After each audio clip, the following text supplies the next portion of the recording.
Well, hey everybody, it's Mr. Schauber back for part 4 of the JFK and Johnson years, and in this installment we will look at JFK's assassination. And let me just preface this by saying that the JFK assassination is one of the great uh, mysteries for a lot of people in U.S. history. The government has its own narrative and its story about what happened, and we'll talk about that. And a lot of people don't buy into that. Some people do buy into it, some people don't. So I'm going to give you the government narrative, and I'm going to give you some of the other possibilities. If it wasn't the government narrative that's true, then we're going to see what potentially may be.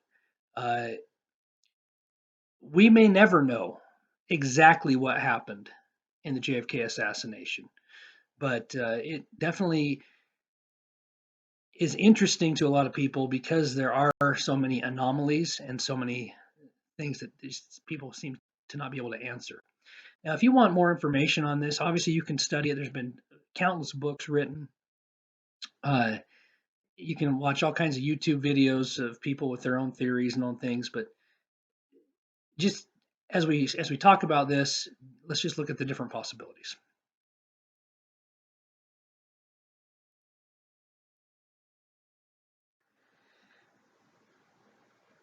The first thing that we know is that President Kennedy was assassinated. There had only been a handful of presidents in U.S. history assassinated, and Kennedy was the last one to be assassinated. It took place on November 22nd, 1963, in Dallas, Texas. JFK went there with his wife Jackie. They met up with the governor of Texas, Governor Connolly, and his wife. Uh, Vice President Johnson, Lyndon B. Johnson, was also there that day in Dallas, but not in the same car as JFK and his wife. JFK went there to kind of drum up some support for the coming re-election campaign that would take place in the election of 1964, basically a year from when he made his trip. And so he was there to talk to people and get things, get support and the basics that you do for re-election. So he thought this would probably be just a fine trip and it'd be fun, and there'd be hundreds, if not thousands, of people lining the streets to cheer him on and wave at him and so forth as his car went through. So it was going to be a fun trip, he thought.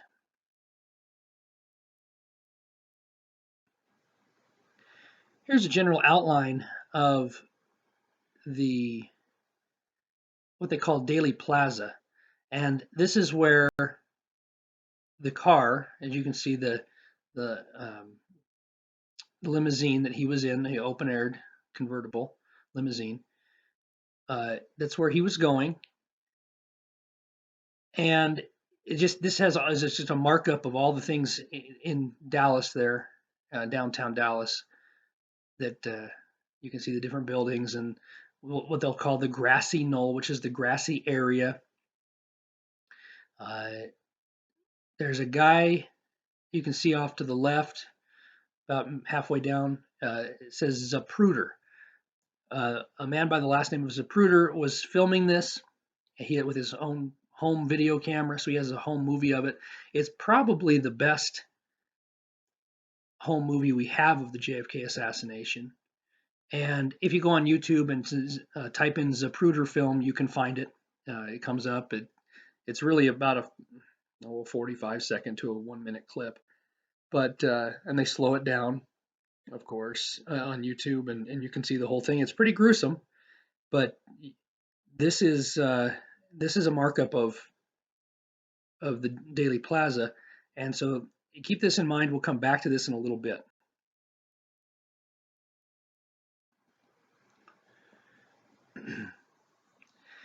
After JFK was killed, the country was in shock.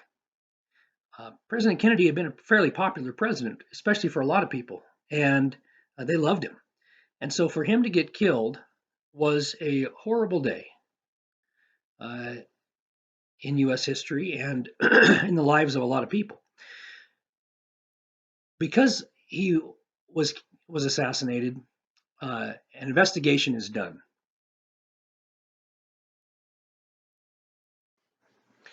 And in this investigation, the Chief Justice of the Supreme Court, Earl Warren, formed a commission just a few days after JFK was killed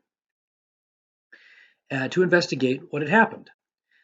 The commission's final report was given to then President Lyndon B. Johnson about 10 months later and released to the public on September 27th, 1964. You can see the report was 888 pages, and it concluded that a man named Oswald, Lee Harvey Oswald, had killed Kennedy and that he had acted alone, and that was the end of the story. Now, what the heck is going on here? Who is this Oswald, and what happened? Here's Lee Harvey Oswald. He is the one accused of shooting and killing JFK. Lee Harvey Oswald is an interesting character, and there are, in books, some books will tell you that he was one thing, and other books will tell you he was another. One theory is that he was a communist sympathizer. He had been in the U.S. military, kind of low level. He wasn't necessarily a great marksman, but he was this hardcore communist that he lived in Russia, which he did, and he married a Russian woman, and then that he had tried to get into Cuba and live under the Castro regime because he thought communism was so great, and that he, working in downtown Dallas at a school book depository, basically just a big building that had a bunch of school books in it and different books, that from an upper floor in the school book depository, he had smuggled a gun into work, and one day, November 22nd, 1963, and that he had fired 3 shots and that he had killed Kennedy. We'll come back to the markup of Daley Plaza, and you will see that from his position, where he was reported to be in the school book depository, it would be very interesting how he managed to hit Kennedy in the angles that Kennedy was hit. But regardless, that is the story. Lee Harvey Oswald, this hardcore communist, he hated Kennedy, it was reported, and he's the one that assassinated the president. So, after the shooting takes place, he is picked up, he is charged with the crime, and he will be taken to jail. So, the country is, like I said, reeling in shock as to what has happened. And two days after the assassination, of course, Oswald is in jail. Now enters another layer to the story.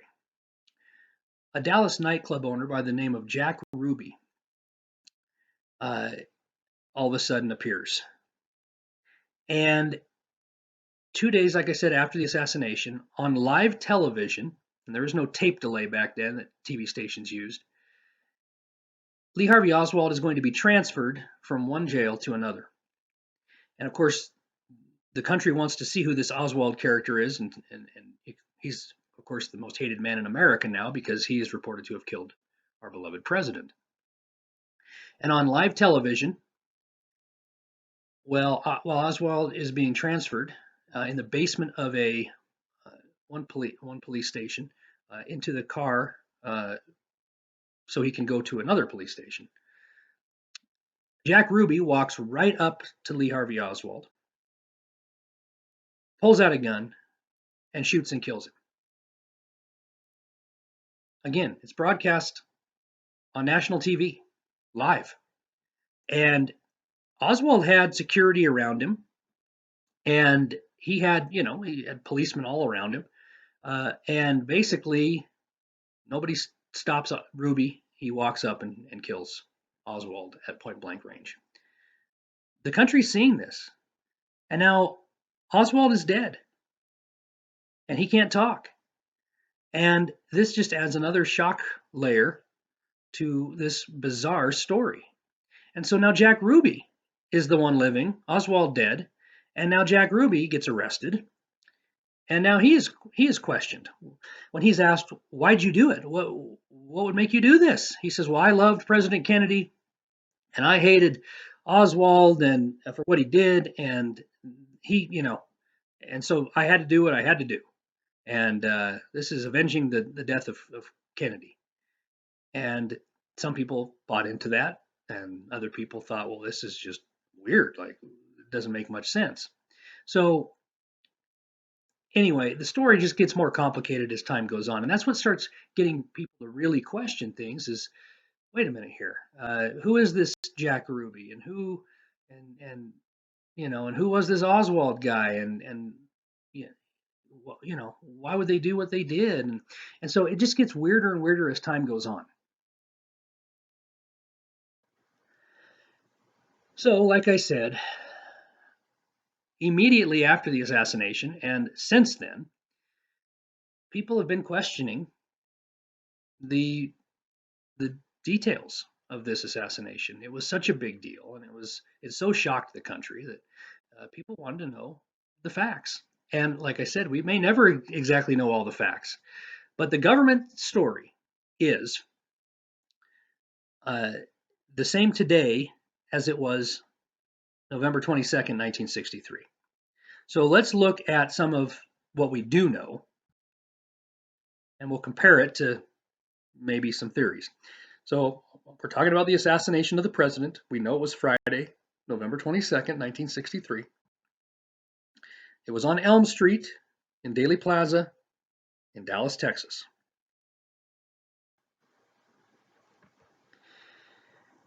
So now comes the question that actually is debatable, because if you watch the Zapruder film, it looks like it went down a certain way, but people still question that even. So here you go. How did he get assassinated? Well, shot from behind, shot from the front, shot from the front and the back. You would have to watch the Zapruder film and judge for yourself. And I'm not going to tell you what I think necessarily. You can watch it and make your own judgments and your own determinations. But Kennedy definitely got shot.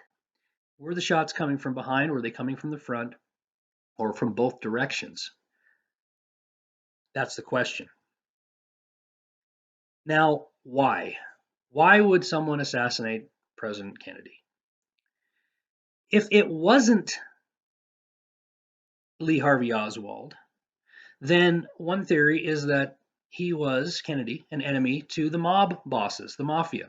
No doubt that Kennedy and his brother, Robert F. Kennedy, who worked for him as the Attorney General, they went after the mafia to a degree, and they upset mafia operations.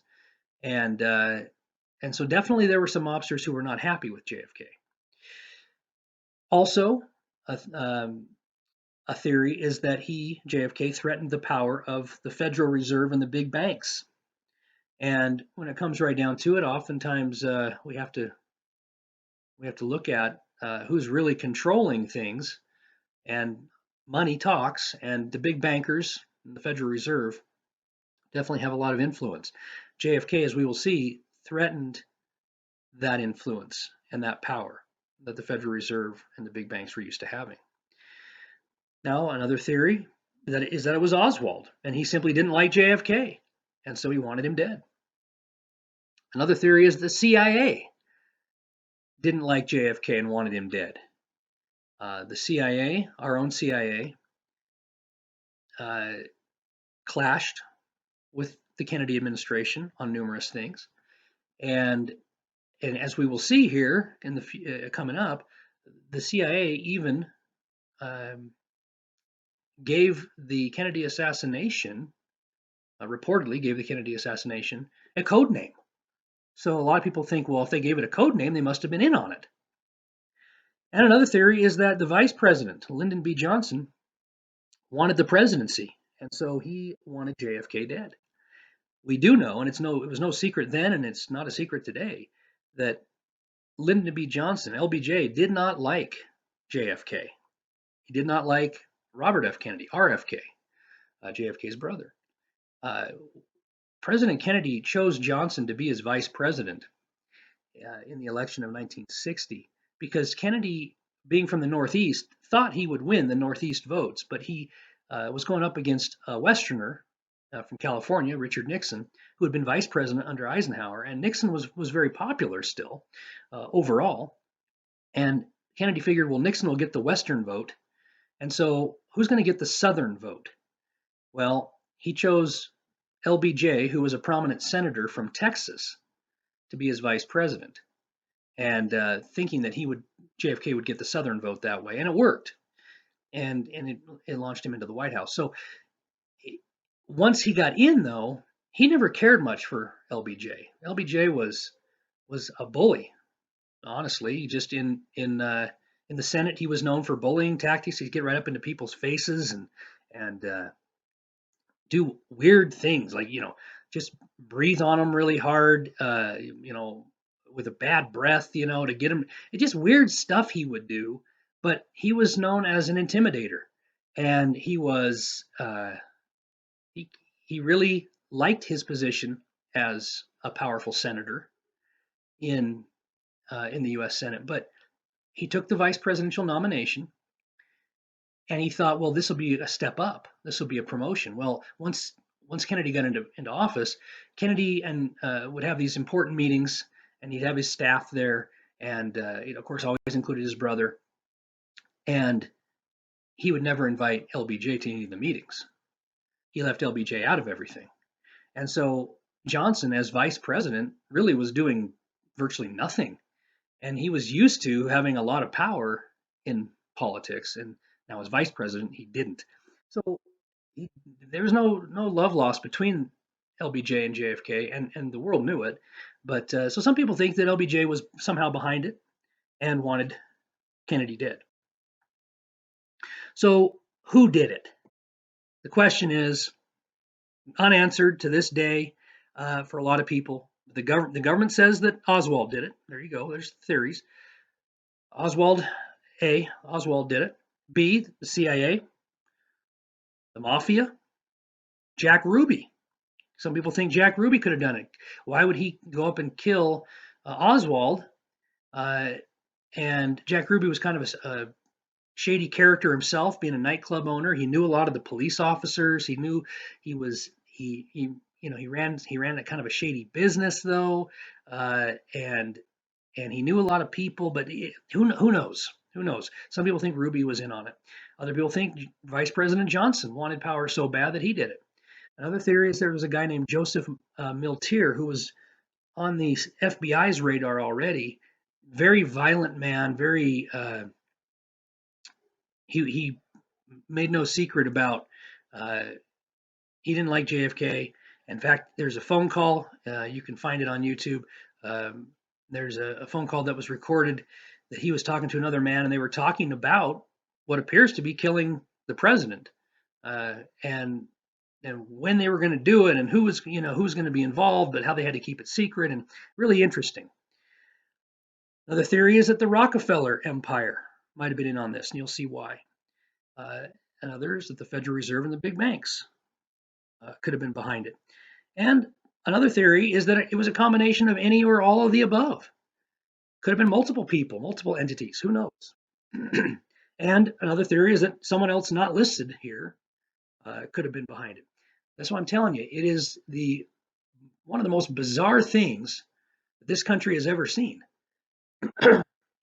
And we still, again, if you believe the government theory or the government narrative, then it was Lee Harvey Oswald, and the case is closed. But a lot of people aren't buying into it, and I'm just giving you some of the other possibilities. Again, here is Dealey Plaza. And so you can look at the school book depository there, which is near the top of the screen. And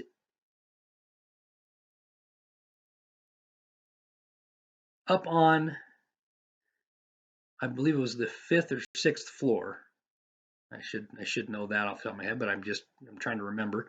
But you can see off the fifth or sixth floor is where that red line comes down from Oswald, reportedly there, Oswald to JFK's car. When you watch the Zapruder film, though, again, you'll have to see where it appears the shots are coming from. But Oswald, it would, well, it would have been an interesting shot for sure. It appears that JFK in one of the shots was hit from the front. Really the front right, because his head jerks back into the left. And not to get too gross and not to steal the Zapruder film's thunder, but one of the shots hits JFK, like I said, and basically explodes his head. And it looks like he's hit from the front, and he actually it blew a hole through his skull out the back. In fact, you will see Jackie, his wife, she almost gets hit by the shot. And this is well, at least the second shot that hits him, because one shot hits him, appears to be in the neck, the first one, and he reaches for his throat. And whether that was from the front or from behind is still unsure, although it appears to be from the front, but maybe it was from behind, the neck shot, throat shot. But as he's kind of grabbing for his neck, Jackie leans over and she almost gets hit by the shot that hits JFK's head. And it blows up his head. And he gets a hole blown out the back of his skull. And Jackie will lunge back after a second. She starts going toward the back of the limo. And the reason she did that is because later she said, well, she was reaching for pieces of his skull and his brains that had been ejected out of his skull onto the back of the car. That's pretty graphic and disgusting, but that's what happened. So if Oswald was the shooter from that angle, there's no way he could have hit him from the front. So that's where people started really saying, wait a minute here, it doesn't add up. But then again, that's the theory. Now, bear with me here. This is, again, these are the different theories. These are the different anomalies or strange things about the JFK assassination that some people have brought up over the years. I just gave you the who, what, and why. And with the who possibly did it, I have reasons or things I put on here about that. But here again, let's just go over these. One of the anomalies. JFK's body was moved from Parkland Hospital in Dallas, where it was immediately taken after the assassination, to a naval hospital in Maryland right away. They didn't even leave the body there anytime at all. They hurried it off to the Navy hospital in Maryland. And some people wondered, well, why would they do that? Why wouldn't they keep the body and examine it? B, the car he was riding in was reported to have a bullet hole through the windshield. But the car was immediately taken to Detroit and refurbished before forensic examination could be done.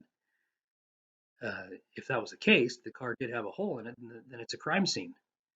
And you would never, or you wouldn't think that you would hurry it off to Detroit and fix the car up real quick without the police and the authorities examining the car.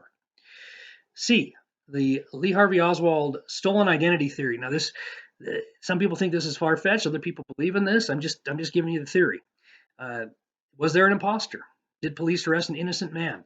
There were scars on Lee Harvey Oswald's body, apparently from the time he was younger, that apparently weren't consistent with the scars that the Oswald who reportedly shot JFK had. Don't know. Oswald claims he was a patsy, quote unquote. A patsy is basically a term for someone who's been set up, someone who's been thrown under the bus for something they didn't do. Of course, a lot of people would say that he claimed that because, whether he was guilty or not. I mean, especially if you were guilty, well, I didn't do it, right? But we don't know. That's a theory. His wife, Marina, the Russian gal, believed that he was innocent. She absolutely said that he didn't do it. But, then again, it was his wife. So he was not given a lawyer during interrogation. That was definitely an anomaly, which is not, not, well, today it's illegal, but that certainly wasn't protocol. You always got a lawyer when you were interrogated, and he wanted a lawyer. And the interrogation lasted 12 hours, but there are no recordings of the investigation. And so that seems quite strange as well, as of course this interrogation would have been recorded, but there are no surviving recordings. D, did Lee Harvey Oswald like JFK? The people that believe, the government narrative, they say, well, the government says, well, no, he didn't like JFK. He hated him. He was a communist. He hated him. Oswald, but according to some people, Oswald said he did like JFK, and that he had even, quote unquote, saved JFK from assassination in Chicago shortly before the Dallas incident. So, who do you believe? I don't know. Oswald said he did like him, but again, another anomaly. Or was Oswald a fervent communist who hated JFK and wanted him dead? That's what the American public was told. What did Jack Ruby know? Was he just so upset about JFK dying that he killed Oswald, or was he trying to stop Oswald from having a chance to speak publicly? That was one of the first things that really got people questioning and wondering, and of course it just threw another layer into the bizarreness of the whole thing. And why was Jack Ruby allowed to go up to Oswald and shoot him at point blank range? That's definitely a question people have. Like, security should have been swarming around Oswald, which there were. He was in a police station in the basement, and there were police everywhere. Why would they allow somebody to get close to him at all? So again, these are some of the questions that come up. All right, more theories. There's a bunch of them. I've taken quite a bit of time to compile all these, and through research and reading what people have said about the case, and take it for what it is. Secret Service was not positioned properly around the vehicle. Was that an accident or on purpose? People that believe this was a conspiracy to kill JFK definitely think it was on purpose, but other people say no, that was just an accident. But they were not positioned the way they should have been, according to protocol. If you watch the Zapruder film, you'll see that. But anyway, it is what it is. The CIA reportedly had a code name for the incident, the Big Event. Now, if this is true, and you could take that with J, it has been reported that E. Howard Hunt of the CIA, famous CIA, that he admitted on his deathbed that he had and the CIA had killed Kennedy. Some people, that look at this and think it was a conspiracy, definitely they think it's the CIA because of this, obviously, right? If this is true, that he admitted that he and the CIA killed Kennedy, and they had a name for it, the Big Event, then, this is pretty, concrete evidence in a lot of people's minds, but that's if this is true. So this is another one is really interesting. LBJ had a mistress who reported, and if you research, I don't know if he had just one mistress or multiple, but the one that this one's based on is out of New Orleans, and she gave an interview where she said that LBJ spoke to her on November 21st, the day before the assassination, and said, "After tomorrow, those Kennedys will never embarrass me again. That's no threat. That's a promise." And so that's what she said on recording, on videotape, years after the incident, when she was an older woman. And so if that's true, then boy, that's pretty crazy evidence there. But and that would imply that there was definitely a plot to kill him and that people knew about it. Along those same lines, former President George H.W. Bush, the 41st president, was in the CIA at the time and was reported to be in Dallas on November 22nd, 1963. When asked where he was at the time of the JFK incident, he said he couldn't remember. And of course, some people say, well, if everybody remembered where they were when JFK died. It was one of those "where were you when" moments, right? Like Pearl Harbor or 9/11. You remember where you were when you first heard the news, and or when something happened. And so people look at this and say, well, how could he not remember if he was in Dallas? So anyway, and then M. Some believe former President Richard Nixon had knowledge of a plot to kill Kennedy and was at a party the night before the event with J. Edgar Hoover, the FBI director, LBJ, and other influential men. And it's after the party is when LBJ's mistress claimed that LBJ made the comments in Part K above. All strange, crazy anomalies, different stuff about this. I referred earlier to Oswald's wife, Marina, and what she said, and so here it is laid out a little more. In an interview, Marina Oswald, Lee Harvey Oswald's wife, said, "The answer to the Kennedy assassination is with the Federal Reserve Bank. Don't underestimate that. It's wrong to blame it on Angleton and the CIA per se only. This is only one finger on the same hand. The people who supplied the money are above the CIA." And so she had made it clear that she did not believe her husband had killed him, JFK, and she thought it was the CIA and above them the people who control the money, the Federal Reserve. Now we'll see in a little bit why the Federal Reserve would have been so ticked off. JFK made enemies of the Rockefeller family because of numerous reasons. First, his Alliance for Progress program, which provided massive amounts of foreign aid to Latin America. The money was supposed to be used to stimulate economic growth, redistribute wealth, and promote democratic governments. Instead, Bolivia and Chile used the money to nationalize mines throughout the country, including mines owned by the Rockefellers. In Peru and Venezuela, the money was used to help state-run oil companies, which hurt the Rockefeller-owned Standard Oil operations in those countries. So obviously the Rockefellers lost out on a lot of money from this program. And number two, because of the Bay of Pigs disaster, Castro took over the Standard Oil refinery in Cuba. Remember, Castro basically ran a power grab after he took over the country. And then, of course, after the Bay of Pigs, he saw that the U.S. was trying to assassinate him. So he took over all kinds of American-run things, and including the Standard Oil refinery in Cuba, as well as other Rockefeller holdings. So the Rockefellers lost a lot of money. And finally, JFK spoke out against the Rockefellers and the money cartel that was so powerful in the world, and the Rockefellers hated him for it. Again, I'm not saying that I ascribe to any one of these theories necessarily.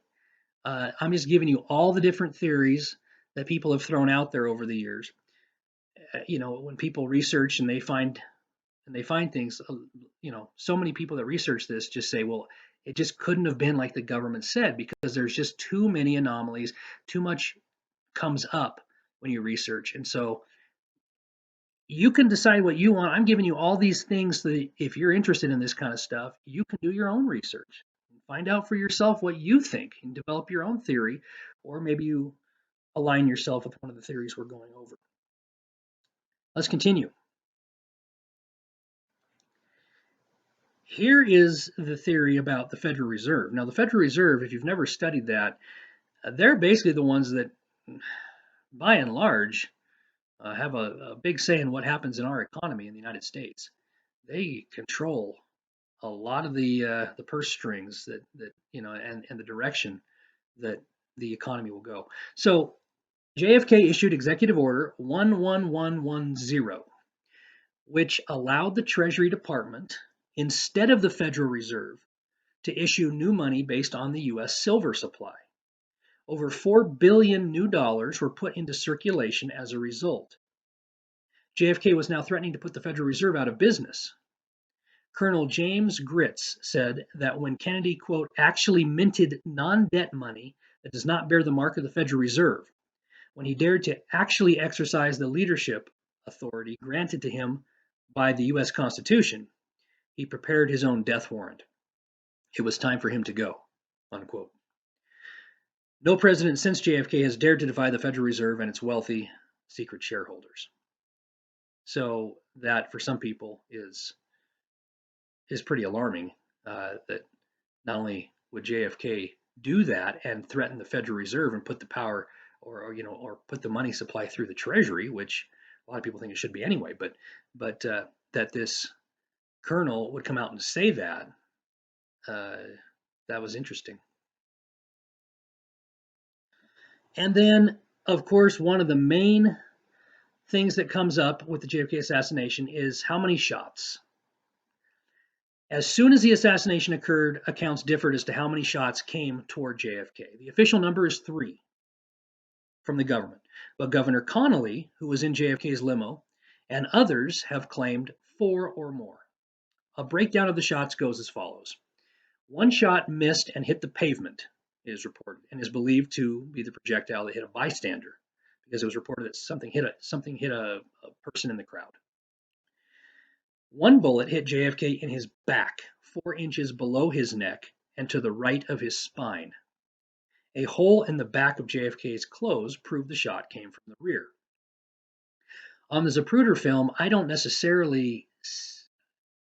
know if you can see or where he gets hit in the back. Maybe it happens so quickly. Of course, the Zapruder film is in slow motion, basically slowed down. But in real time, it would have happened so fast that who knows. But it's reported that JFK had a hole in his clothes, and it was in his back.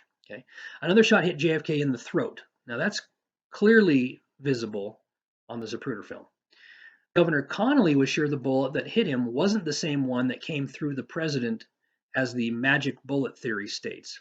There was one theory that a shot hit JFK, came through JFK in the neck, came through him, and then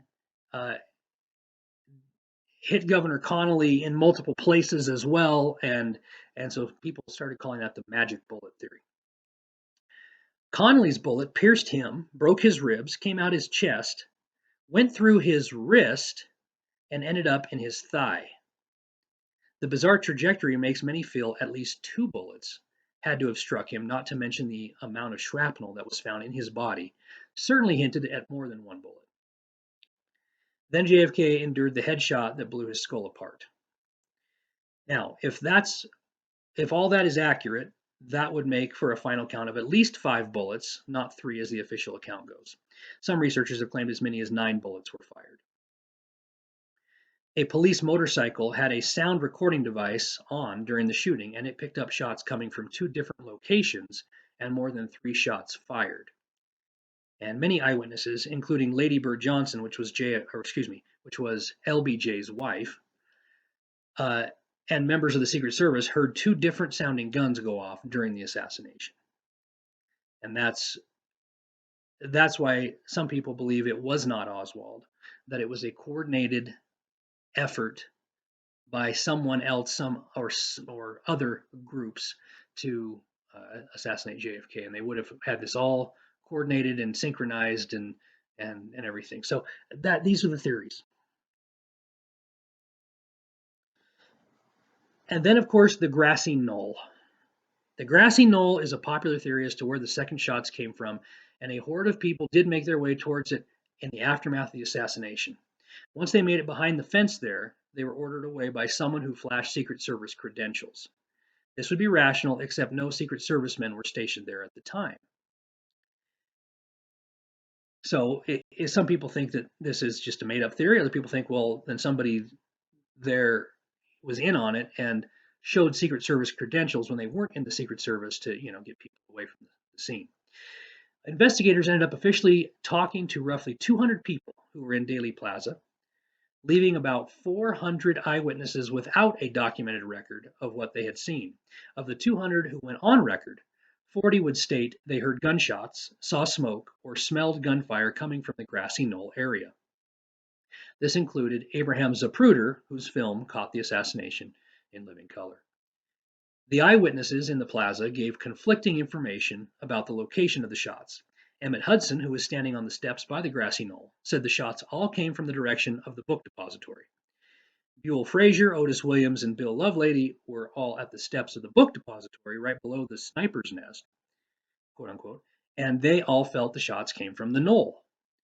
Arnold Rowland noticed a man in the 6th floor of the book depository holding a gun, but he felt that the shots had come from the knoll as well. So this is one of those confusing things. People who were there, even some of them thought it came from the book depository, some of them thought it came from the grassy knoll, some of them thought it came from both places. Again, we may never know, but this is what people have said. And so when JFK is assassinated, Lyndon B. Johnson, his vice president, becomes president. He is there in Dallas, as I mentioned. Within an hour, he is on Air Force One, the president's private plane, and he is sworn in as the next president of the United States. Johnson, while president, carried on some of the things that Kennedy had started. Johnson was, during his administration, was heavily, well, let's put it this way. He's kind of credited with a lot of things that dealt with civil rights, including the Civil Rights Act of 1964 and the Voting Rights Act of 1965. Things like Medicare and Medicaid came during his presidency. So a lot of historians, especially in the last 50 or 60 years, have kind of championed LBJ as this great civil rights activist and a champion for the poor. He certainly did things to help the Medicare, Medicaid, to help the elderly and help the poor, which JFK had kind of started. But let's not forget that it's also shown through many quotes, writings, people that knew LBJ well. LBJ was fairly, well, let's put it this way. He was not the most friendly toward African Americans. Some people call him just downright a blatant racist, and he did things that he said things that would indicate that. But and so a lot of people think he didn't really want to sign these civil rights legislation pieces, but of course the Republican Congress that was in there at the time obviously was pressuring him to do so, and there's a famous picture of LBJ sitting there signing this legislation with Martin Luther King Jr. over his shoulder there, and so people think, well, he was buddy, he was friends with these civil rights activists, and that's not really the case. But he's kind of given credit for it because he's the one that signed the legislation into law. But he was pretty blatantly, apparently, from people that knew him, pretty blatantly racist in a lot of ways. So you'll have to do your own study on LBJ, find what you will, but he was pretty controversial as a president in a lot of ways because of that, and also because it's under his watch that we really get into Vietnam and start fighting a war. We'll talk about the Vietnam War in another installment, but LBJ got up and claimed that we had been attacked in the Gulf of Tonkin off the coast of North Vietnam, and that was our justification for going to war. And as history shows, it looks like it didn't happen as LBJ got up and announced to the country. So he was a politician through and through. There's no doubt about that. And he was one of those guys that people that worked for him thought he was, they either loved him or you hated him. But he was a politician. All right, let's finish this off. This is a kind of a popular thing that's been around for years. We look at probably the two most famous and loved presidents that have been assassinated were Abraham Lincoln and JFK. And coincidence or not, some of these things are pretty interesting. So you have Lincoln, you have Kennedy, okay, both concerned with civil rights. Both have 7 letters in their last name. Those are okay. Can't really dispute that.